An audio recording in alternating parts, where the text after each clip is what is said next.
2019 செலவு பண்ணதை விட 2024 செலவு பண்ணது 2 மடங்கு அதிகம். ஆனா ரிசல்ட் அதல பாதாளம். அது ஒரு கட்சியா இல்ல கார்பரேட் கம்பெனியா விளம்பரத்துக்காக மட்டும் 82% பணத்தை செலவு பண்ணிருக்காங்க. வாரணாசியிலே ஜெயிக்கிறதுக்கு தகுதித்தம் போட்ட நரேந்திரா நூலிலையில தான் அவருக்கே வெற்றி. தொடர்ந்து சரியும் நரேந்திரா மற்றும் பாஜகவின் செல்வாக்கு அம்பலமாக்கிய எலெக்ஷன் கமிஷனுடைய டேட்டா 2024 தேர்தலின் போது வந்துட்டு தண்ட செலவு ஆகியிருக்கு அப்படின்றது எலெக்ஷன் கமிஷனுடைய டேட்டா வந்துட்டு துல்லியமாகவே சொல்லி இருக்கு. 2014க்கு முன்னாடி காங்கிரஸ் எப்படி இருந்ததோ அதே மாதிரி நிலைமை தான் வந்துட்டு இப்ப பிஜேபிக்கு இருக்குது. அந்த கட்சியோட தலைவர்களுக்கும் தொண்டர்களுக்குமே பாத்தீங்கன்னா சரியான கனெக்டிவிட்டி இல்ல. கோயில்களை வைத்து கொண்டு பல விதமான அல்லு சில்ல வேலைகளை வந்து பண்ணிட்டு இருக்காங்க. ஃபேக்ட் செக் யூனிட் வந்துட்டு போற எந்த ஒரு பதிவும் பாத்தீங்கன்னாக்கா பெரும்பாலான மக்களுக்கு வந்து ரீச்சே ஆகிறது கிடையாது. தமிழ்நாடு ஃபேக்ட் செக் யூனிட்டோடைய பேஸ்புக்கோட ஃபாலோவர்ஸே பாத்தீங்கன்னா வெறும் 13,000க்கு தான் இருக்குது. பாஜகவினர் பரப்புகின்ற அத்தனை வதந்திகளையும் ஃபேக்ட் செக் யூனிட் உடனுக்குடன் வந்து மெயின் ஸ்ட்ரீம் ஊடகங்கள் மூலியமா வந்துட்டு அம்பலப்படுத்தணும். பாஜக கிட்ட வந்து பாத்தீங்கன்னா இப்ப லிக்விட் கேஸ் 10,000 கோடி இருக்கு. ஆனா தமிழ்நாட்டு மக்கள்ல 95% மக்களுடைய நம்பிக்கை வந்து பாத்தீங்கன்னா திமுகவின் மேலதான் இருக்குது. இந்த செய்திகள் குறித்து இந்த வீடியோல முழுசா பார்க்க போறோம். மறக்காம மை சென்னை 360 சேனலை சப்ஸ்கிரைப் செய்வதோடு இந்த வீடியோவை உங்க நண்பர்களுக்கு ஷேர் செய்யுங்க தோழர்களே.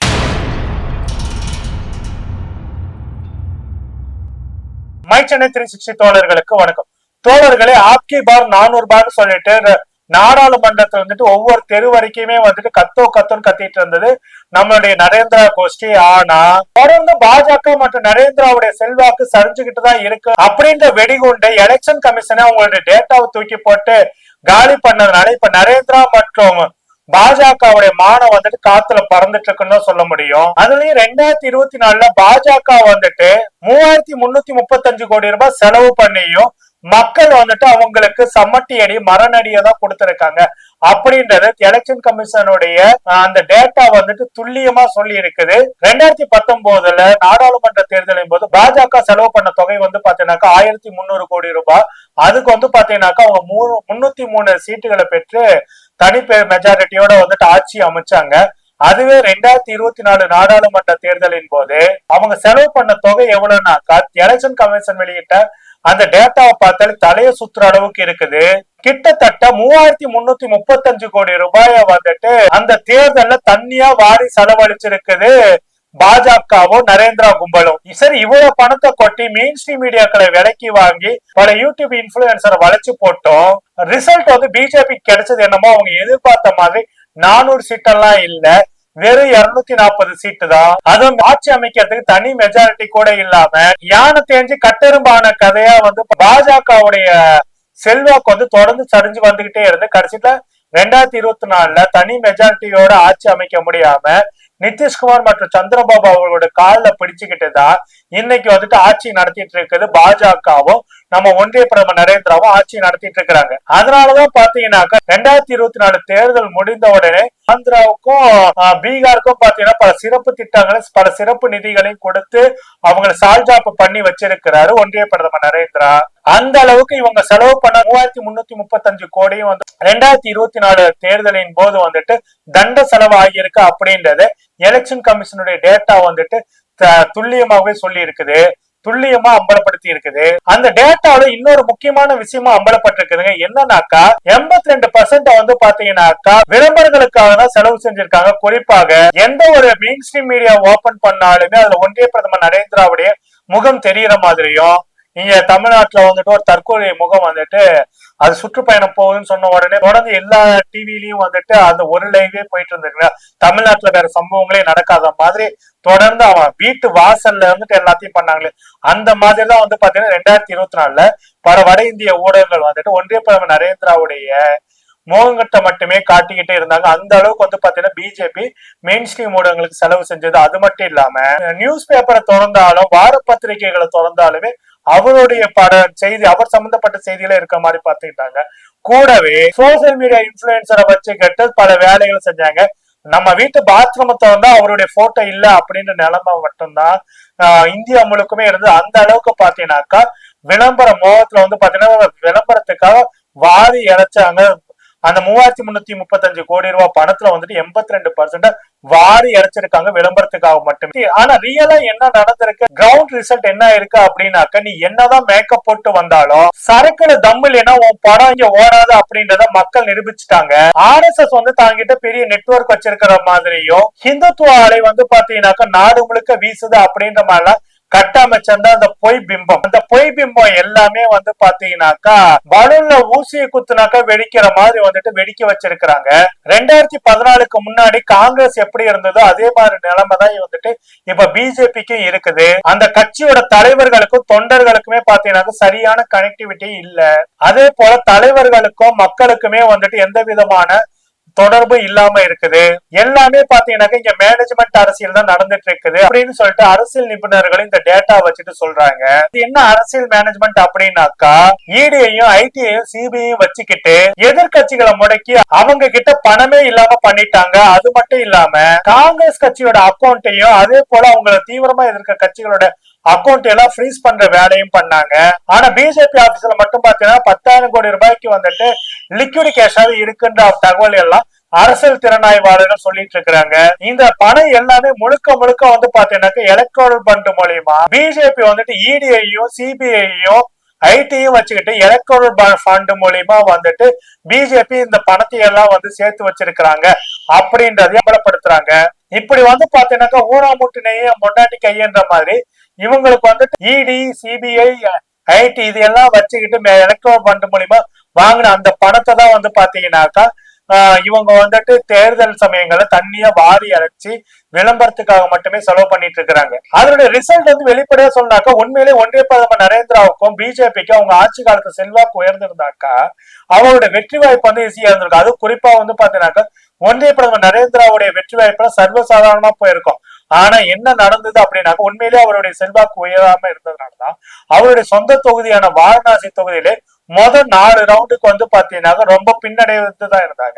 அவருடைய வெற்றி வாய்ப்பே பாத்தீங்கன்னாக்கா ரொம்பவும் வந்துட்டு சிக்கலுக்கு முன்ன பின்ன மாறி மாறி போய் கடைசியில நூல் இலையில தான் அவரே வந்து ஜெயிக்கிற நிலைமைக்கு வந்து போயிருக்கிறாரு அப்படின்னு கலை யதார்த்தமா இருக்குது. 2019 வாரணாசியில் லட்சக்கணக்கில் லீடிங்னு போன நிலைமை போய் இந்த 2024 வந்து பாத்தீங்கன்னா சொற்ப வாக்கு வித்தியாசத்தை ஜெயிக்கிற நிலைமைக்கு அவர் வந்து அதான் அவர்கள் கட்டமைத்த பிம்பத்தை வைத்து பார்க்கும்போது மிகவும் சொற்பமான வாக்கு வித்தியாசத்துல அவர் ஜெயிக்கிற நிலைமைக்கு வந்து போயிருக்கிறாரு. பாஜக இப்ப வந்துட்டு உண்மையிலேயே மக்கள் மத்தியில வந்து செல்வாக்கு இழந்து பலவீனமாயிட்டு இருக்க இந்த காலகட்டத்தை காங்கிரஸ் கட்சியோட இளம் தலைவர் ராகுல் காந்தி அவர்கள் சரியா புரிந்து கொண்டு வேலை செஞ்சாலும் காங்கிரஸ் கட்சியோட தேசிய தலைவர் மல்லிகார்ஜுனா வந்து தொடர்ந்து செயல்பட்டாலும் காங்கிரஸ் கட்சியில இருக்கக்கூடிய மற்ற நிர்வாகிகள் அதை வந்து சரியாக பயன்படுத்தி கொள்வதற்கு தயங்குகிறாங்க.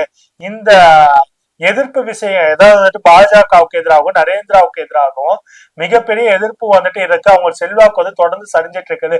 அப்படின்ற சூழல்ல இருக்கும் போது அதை சரியாக பயன்படுத்துவதற்கு காங்கிரஸ் கட்சியை சேர்ந்த நிர்வாகிகள் வந்துட்டு இது பண்ணாமல் இருக்க. கிட்டத்தட்ட 2014 தேர்தலுக்கு முன்பு காங்கிரஸ் எப்படிப்பட்ட நிலைமையில இருந்ததோ அதே போன்ற நிலைமையிலதான் இப்ப பிஜேபி இருக்குன்றத காங்கிரஸ் முதல்ல புரிந்து கொள்ள வேண்டி இந்த சந்தர்ப்பத்தை சரியா எப்படி வந்து 2014 தேர்தலின் போது வந்துட்டு பிஜேபி வந்துட்டு அந்த காங்கிரஸ் உடைய மெத்தனத்தை பயன்படுத்தி எப்படி வந்துட்டு மக்கள்கிட்ட வந்துட்டு ஓட்டை வந்து தங்களுக்கு சாதகமா அறுவடை பண்ணிக்கிட்டாங்க. அது போன்ற சூழலை இப்போது இருந்தே காங்கிரஸ் கட்சி செய்யணும். ஆனா வந்து பாத்தீங்கன்னாக்கா காங்கிரஸ் கட்சியில இருக்கக்கூடிய தலைமை சரியா இருந்தாலும் நிர்வாகிகள் பல பேர் வந்துட்டு RSS உடைய அடிப்படை சித்தாந்தவாதிகளா இருக்கிற ஒரே காரணத்துக்காக வந்து பாத்தீங்கன்னாக்கா பல மாநிலங்கள்லயுமே அவங்க கூட்டணியில் இருக்கக்கூடிய கட்சிகளோட முரண்டு பிடிக்கிறது. தமிழ்நாட்டுல வந்து பாத்தீங்கன்னாக்கா இந்த பிரவீன் சக்கரவர்த்தி பேர் கூட சரியா தெரிய மாட்டேன் அவனாகட்டும் இல்ல வந்து பாத்தீங்கன்னாக்கா அமெரிக்க நாராயணன் சொல்லிட்டு ஒரு ஜென்மம் ஒண்ணு சுத்திட்டு இருக்கும், பார்ப்பன ஜென்மம். அந்த ஜென்மம் எல்லாம் பாத்தீங்கன்னா தங்களோட RSS சித்தாந்தத்தை முழுக்க முழுக்க வந்துட்டு தங்களுடைய RSS சித்தாந்தத்தோட வச்சுக்கிட்டு வந்து பாத்தீங்கன்னா காங்கிரஸ் கட்சிக்கு மிகப்பெரிய துரோகத்தையும் பிரச்சனையும் வந்து கொடுத்துட்டு இருக்காங்க. காங்கிரஸ் கட்சியோட இளம் தலைவர் ராகுல் காந்தி அவர்கள் RSS சித்தாந்தவாதிகள் யாராவது காங்கிரஸ்ல இருந்தீங்கன்னாக்கா உங்களுடைய போக்க மாத்திக்குங்க, ஏன்னா கட்சியை விட்டு வெளியே போங்கன்னு அவர் சொன்னாலும் இவர் வந்துட்டு அவ்வளவு சீக்கிரம், ஏன்னா ஊடுருவி உறவாடிக்கு இருக்கிறதான பார்ப்பனியத்தோடைய பண்பு RSS உடைய மெயின்டைனிங் அதான். அப்படி இருக்கும்போது அவங்க எப்படி போங்க, இவங்க யார் யார்கிட்ட லிஸ்ட் எடுத்து இவர்களை எல்லாம் வந்துட்டு களை எடுக்க வேண்டிய கட்டாயம் ராகுல் காந்தி அவர்களுக்கு இருக்கு. ஆனா வந்து பாத்தீங்கன்னாக்கா சில பேர் மூத்த நிர்வாகிகளா இருக்காங்க அப்படின்னாலும் நீங்க காட்டுகின்ற கருணை தான் வந்துட்டு பாத்தீங்கன்னா பாத்தீங்கன்னாக்கா காங்கிரஸ்க்கு மிகப்பெரிய பின்னடைவை கொடுக்குது அப்படின்றதுதான் இங்க வெளிப்படையான உண்மை. மக்கள் பிரச்சனைக்காக 2014 தேர்தலுக்கு முன்பு எப்படி வந்துட்டு பாஜக வந்துட்டு மன்மோகன் சிங் ஆட்சி காலத்துல வந்துட்டு கரெக்டாக வந்துட்டு மக்கள் பிரச்சனைக்காக ரோட்ல இறங்கி போராட்டம் பண்ணாங்களோ அதே போல காங்கிரஸ் கட்சி இப்ப வந்து போராட்ட களத்தை வந்துட்டு வடிவமைத்து இப்போது இருந்தே நரேந்திரா ஆட்சியின் மீது இருக்கக்கூடிய அதிருப்தியை அடுத்து வரக்கூடிய தேர்தலுக்காக அறுவடை பண்ணி அதை வந்து ஓட்டுகளா மாற்றுவதற்கு அறுவடை பண்ணுகின்ற வேலையை வந்துட்டு செய்யணும். கடைசி காலகட்ட தேர்தல் நேரத்தில் செய்வதால வந்துட்டு எந்த ஒரு பயனும் இல்லை. அது உடனே வந்துட்டு அதுக்கான வேலைகளை வந்து செய்யணும். அதை வந்து காங்கிரஸ் தலைமை அதுக்கு சரியான திட்டமிடலை வந்து செய்ய வேண்டிய அவசியம் இருக்குது. தமிழ்நாட்டுல என்னதான் பாஜக வந்துட்டு நோட்டாவோட இன்னமும் போட்டி அதிமுக ஒரு கட்சியோட அது கூட்டணி செயலினாக்கா இப்ப இருக்க 4 எம்எல்ஏக்கள் கூட அதுக்கு வந்து கிடைக்காது. அந்த அளவுக்கு அதனுடைய நிலைமை வந்துருக்கு. அவங்க தான் வந்துட்டு பாத்தீங்கன்னாக்கா பிஜேபி வந்துட்டு தமிழ்நாட்டுல வளர்ந்துருச்சுன்னு சொல்லிக்கிட்டு இவர்கள் வந்துட்டு சொல்வது எல்லாமே பாத்தீங்கன்னா அமித்ஷாவுடைய பாஜக சொன்னாக்க எலெக்ஷன் ஜூம்லா அப்படின்ற மாதிரி அமித்ஷாவுக்கு வந்து பாத்தீங்கன்னா தமிழ்நாடு பாஜக வளர்ந்துருச்சு அப்படின்னு சொல்லிட்டு அவருக்கே ஜூம்லா கட்டிட்டு இருக்காங்க தமிழ்நாடு பாஜக நிர்வாகிகள். ஆனா இன்னைக்கு கலை யதார்த்தம் என்னன்னாக்கா பிஜேபி வந்துட்டு இதாக அவங்க உண்மையிலே வளர்ந்துருந்தாக்க இன்னைக்கு அதிமுகவெல்லாம் சாமபேத தான தண்டன்னு சொல்லிட்டு அவங்களை வந்துட்டு பணிய வச்சு கூட்டணிக்குள்ள வர வைக்க வேண்டிய அவசியம் அவங்களுக்கு இல்ல. ஆனா அதையெல்லாம் பண்றாங்க அப்படின்னாக்கா பாஜக உண்மையிலேயே வந்துட்டு மிகவும் பலவீனமாக இங்க வந்துட்டு அவங்களுக்கு பலம் பெற்றாலும் பலவீனமாகறதுக்கு அது வந்துட்டு அப்படியே வந்துட்டு பாத்தீங்கன்னா ஒண்ணுமில்லாத கட்சியா தான் இருக்கு. மக்கள் வந்துட்டு அதை வந்துட்டு கண்டுக்கிறதே கிடையாது. அப்படி இருக்கும்போது பாத்தீங்கன்னாக்கா அந்த கட்சி வந்துட்டு செய்கின்ற கொள்கை ரீதியாக சித்தாந்த ஆட்சி நிர்வாக ரீதியாக செய்கின்ற பிரச்சனைகளை அதை ஒன்றிய அரசு மூலியமா செய்யக்கூடிய பாஜக செய்கின்ற இடையூறுகளை வந்து மக்களுக்கு வந்து அம்பலப்படுத்துவது மிக சிறப்பாகவே தமிழ்நாடு அரசும் முதலமைச்சர் மு.க.ஸ்டாலின் அவர்களும் திமுகவும் செஞ்சுட்டு இருக்காங்க. ஆனா அது போதாது. தமிழ்நாட்டுல பாஜக வந்துட்டு என்னதான் தேசிய அளவில் என்ன பொய் பிரச்சாரம் பண்ணாலும் அது வந்து தமிழ்நாட்டுல எடுபடாது அப்படின்றத பாஜக காரங்களே உணர்ந்ததுனாலதான் இப்ப என்ன பண்றாங்கன்னா கோயில்களை வைத்து கொண்டு பல விதமான அல்லு சில்லு வேலைகளை வந்து பண்ணிட்டு இருக்காங்க.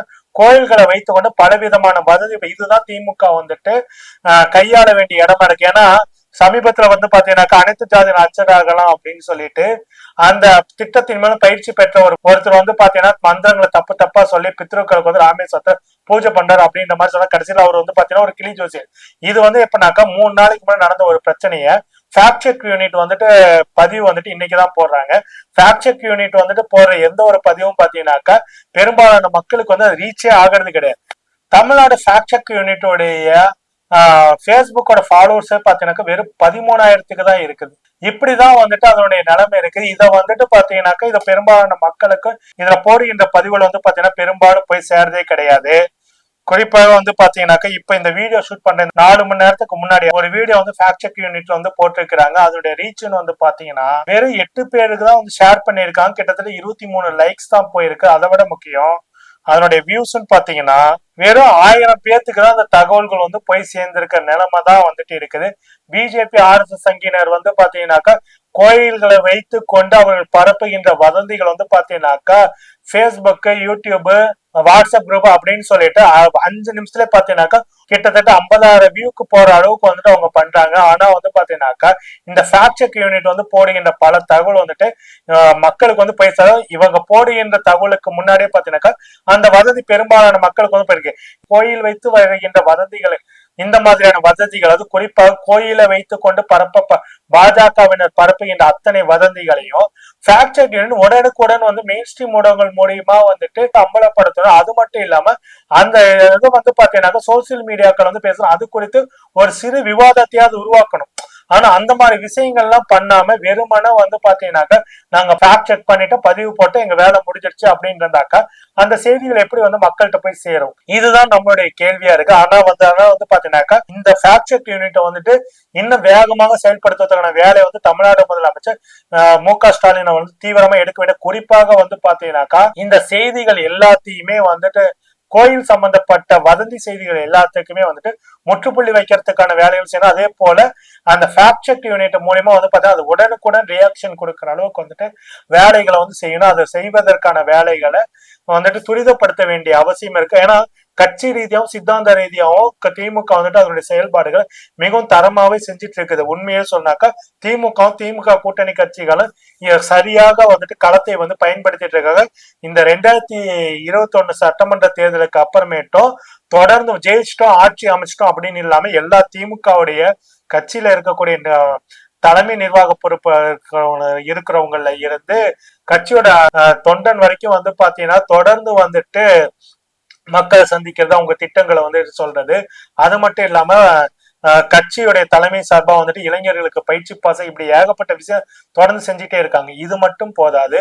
ஆனா வந்து பாத்தீங்கன்னா நிர்வாக ரீதியா சங்கிகள் பரப்பக்கூடிய வதந்திகளுக்கு முற்றுப்புள்ளி வைக்கிறத வந்து பாத்தீங்கன்னா நீங்க வந்துட்டு இன்னும் வேகமாக மக்களுக்கு அம்பலப்படுத்த வேண்டிய அவசியமும் இருக்கு அப்படின்னு தான் சொல்லிக் கொள்கிறோம். என்னதான் பாஜகவோட பருப்பு தமிழ்நாட்டுல வேகாது அப்படின்னு எல்லாத்துக்கும் தெரிஞ்ச ஒரு விஷயம் தான் அப்படின்னாலும் இந்த 2026 சட்டமன்ற தேர்தலில் பாஜகவோட ஸ்ட்ராட்டஜி பணத்தை கொட்டி மீடியாக்களை வளைக்கிறது மட்டும் இல்லாம கோயில்களை வைத்துக் கொண்டு நான் ஏற்கனவே சொன்னேன் கோயில்களை வைத்துக்கொண்டு பலவிதமான விஷயங்களை வந்து பண்ண போறாங்க. தமிழ்நாட்டுடைய வளர்ச்சியும் பாத்தீங்கன்னாக்க பாஜகவோட கண்ணை உறுத்திக்கிட்டே தான் இருக்கு. ஏன்னா திமுக 1967 திமுக ஆட்சிக்கு வந்ததுக்கு அப்புறமேட்டு பார்ப்பனர்கள் காலில் விழுற பழக்கமே போச்சு. அதனாலதான் நான் RSSல சேர்ந்தேன்னு சொல்லிட்டு அந்த பார்ப்பன பொறுக்கி குருமூர்த்தி வந்துட்டு வெளிப்படையா வந்துட்டு RSS இந்த காரணத்தை சொல்லும் போது பாத்தீங்கன்னாக்கா தமிழ்நாட்டுடைய சுயமரியாதை வந்துட்டு அவர்களுடைய கண்ணை உறுத்திக்கிட்டே இருக்குது. இந்த மாதிரி சூழல்ல வந்து பாத்தீங்கன்னா தமிழ்நாட்டுல ஆன்டி நரேந்திரா வேவ் அப்படின்ற ஒரு விஷயத்த மட்டுமே நம்பிக்கிட்டு இருக்காம கிரவுண்ட் லெவல்ல இன்னும் தீவிரமா இது பண்ணணும்.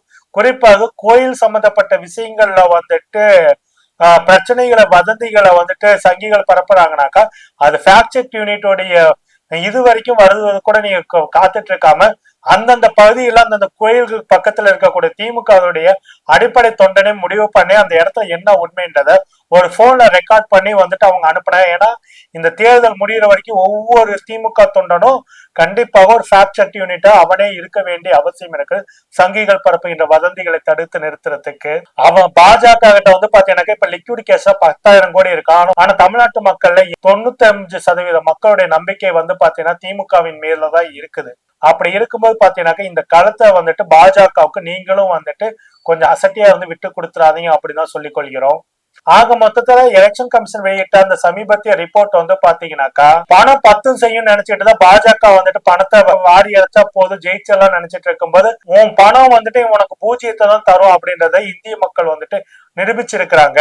வளர்ச்சி, வேலை வாய்ப்பு, கல்வி இத பத்தி எல்லாம் பேசுவதற்கு பதிலாக சாமி, மதம், கோயில் சொல்லிட்டு வெறுப்பு பிரச்சாரத்தை பரப்புனாக்க 3,335 கோடி மட்டும் இல்ல 30 லட்சம் கோடி நீ செலவு பண்ணாலும் மக்கள் வந்துட்டு செருப்பால் அடிக்கிற மாதிரிதான் தீர்ப்பை வந்து கொடுப்பாங்க.